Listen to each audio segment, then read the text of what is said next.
सनातन हिंदुत्व के प्रति जिज्ञासा रखने वाले मेरे प्यारे बंधुओं, आज हम जिस विषय पर चर्चा करते हैं वह है मूर्ति पूजा। मूर्ति पूजा करनी चाहिए, नहीं करनी चाहिए, मूर्ति पूजा से ईश्वर उपलब्ध होता है, नहीं होता है, इस पर आज चर्चा करेंगे। वास्तव में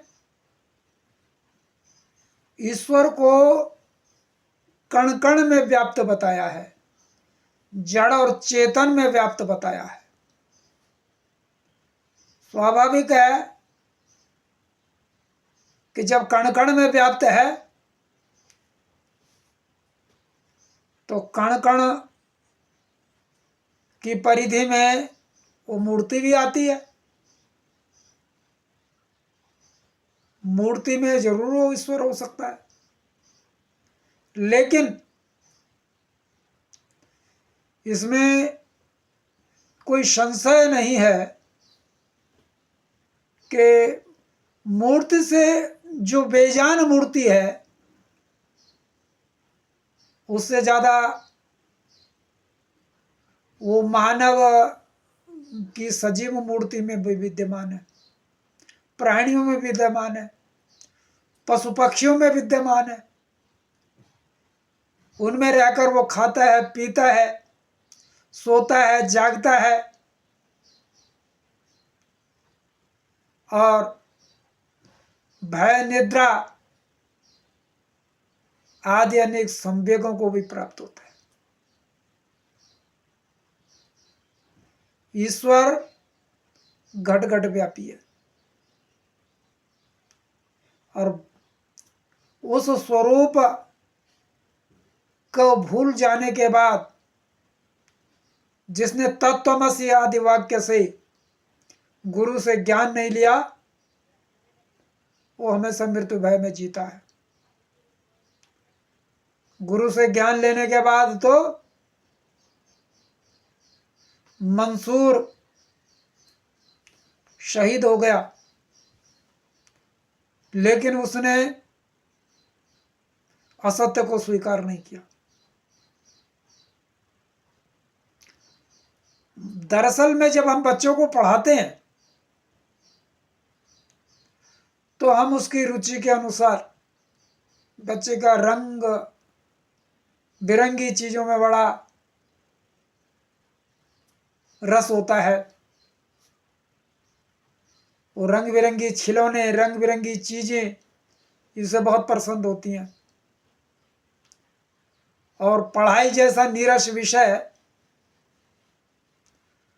उसको उसमें रस उत्पन्न करने के लिए हमारे शिक्षाविदों ने चित्रों के माध्यम से बच्चे को बोध कराने की जो एक तकनीक विकसित की, तो हम बच्चे को बहुत सुंदर चित्र वाली पुस्तक, आम, अनार, संतरा और पता नहीं कि कुछ फलों के चित्र, पशुओं के चित्र, पेड़ पौधों के चित्र, इनके नामों के पहले अक्षर से वर्णमाला का बोध कराते हैं। आ से अनार, आ से आम, इस प्रकार हम उस बच्चे को बोध कराते हैं। और क्षर, आम, इमली, इनके माध्यम से अक्षर अ, आ, ई आदि इन अक्षरों का बोध कराते हैं। क्षर से अक्षर की ओर शिक्षण का जो सिद्धांत है, शिक्षण के अनेकानेक सिद्धांतों में यह भी है, क्षर से अक्षर की ओर, स्थूल से सूक्ष्म की ओर। ये कुछ सिद्धांत शिक्षण के होते हैं। उन्हीं सिद्धांतों की परिधि में ये मूर्ति पूजा भी आती है, अध्यात्म पूजा। उस अव्यक्त परमात्मा को समझाना इतना आसान नहीं था। तो हमारे पूर्वजों ने उस अव्यक्त और निराकार परमात्मा को अपनी कल्पना में बहुत सुंदर मनुष्य का स्वरूप दिया। कहीं सहस्र भुजाधारी, कहीं चतुर्भुजाधारी, इस प्रकार के सुंदर स्वरूप दिए।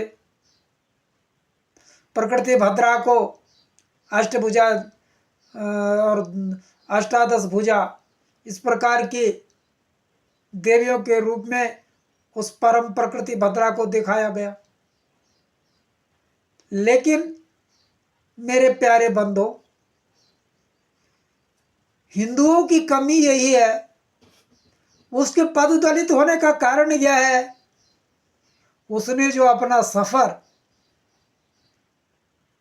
इसके हकीक से जो शुरू किया था वहीं पर अटके हुए हैं। हमारा उद्देश्य था इसके हकीक से शुरू करके उसको इसके हबीब तक पहुंचाने का। आगाज इसके हकीक से और अंजाम इसके हबीब तक। लेकिन बड़े दुर्भाग्य की बात है,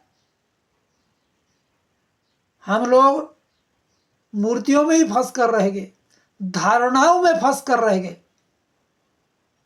बोध को उपलब्ध होने के बजाय भ्रांत धारणाओं में फंस गए, टोने टोटके में फंस कर रह गए। आज भी हमारा 90% ग्रामीण समाज, पढ़े लिखे लोग भूत पिशाच टोनों में फंसे हुए हैं। इन सभी चीजों का अस्तित्व होता है, लेकिन हमको मालूम होना चाहिए कि हमारे अष्ट चक्रों में विभिन्न स्थान पर देवता विद्यमान है। उन सभी देवताओं से ऊपर अनाहत चक्र में हमारी आत्मा विराजमान है।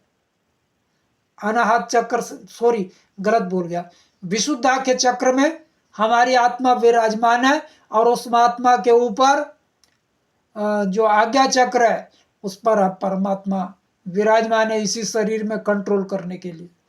तो जिस शरीर में परमात्मा विराज है, परमात्मा विराजमान है, उसको भूत प्रेत आदि बाधाएं कैसे हो सकते?